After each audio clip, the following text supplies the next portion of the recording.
Hello and welcome to HistoryPod. On the 6th of August 1890, William Kemmler became the first person to be executed using an electric chair. Buffalo dentist Alfred Southwark had been experimenting with electrocution as a new and supposedly humane form of execution in the aftermath of a number of botched hangings. After hearing reports of a drunk worker who died from touching a high-voltage electrical generator, Southwark began work on the first electric chair. It was later refined by the New York Medico-Legal Society, and New York lawmakers formally replaced hanging with electrocution on the 1st of January 1888.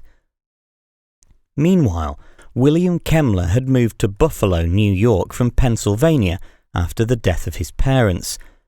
He became a vegetable peddler and began a relationship with Matilda Tillie Ziegler, but was also a violent alcoholic.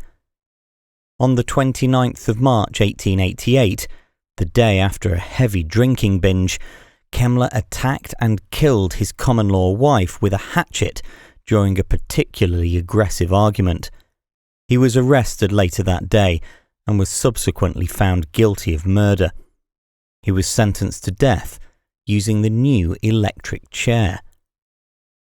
At 5 a.m. on the 6th of August 1890, Kemmler was woken from his cell in Auburn prison. After dressing and eating breakfast, he entered the execution chamber, where the new chair had been successfully tested on a horse the previous day. Having been strapped to the chair and attached to electrodes, 1,000 volts were passed through his body for 17 seconds.